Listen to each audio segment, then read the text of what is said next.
Okay, now that the battery is fully charged, it lights up this, I guess, light blue, and you can actually tell that it's fully charged. If I pull out the charger, it changes to a darker blue essentially. Plug it back in again and you'll see that it'll go back to a lighter blue. Lighter blue means I'm almost fully charged. You can still leave it on the charger, it's not going to damage the battery, but this way you know that this is an almost fully charged battery. So I'm disconnecting the battery from the charger and pulling out the scanner.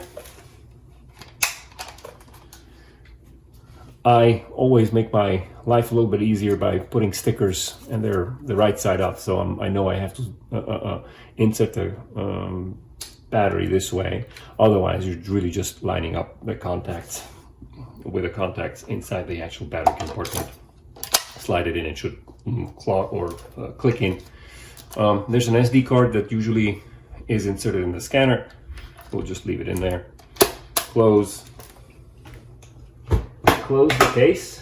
Whenever you're working with a scanner and you pull it out and you want to use it, always close the case, because if you leave the case open, you could be subject to or have the case get either wet or dirt or objects inside it that could cause prolonged damage to the actual unit. So now we have a tripod that will just spread out the legs off over here.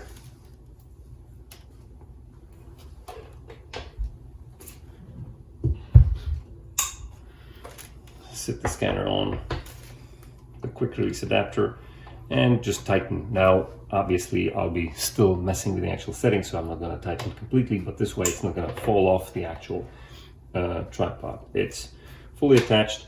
You can extend the legs. Also always important is just make sure that all the legs are completely locked out. These tripods typically come with these latches that can be pulled out, and then you can pull out the actual leg itself. Good to know that it can happen, but if you're actually sitting up on level ground and there's nothing else below it, just make sure that you kind of spread out the legs all the way. Everything on the scanner head and the scanner tripod should be as tight as possible before you start scanning. That way you ensure the validity of the data. Next step is really just powering the scanner on and preparing for scanning.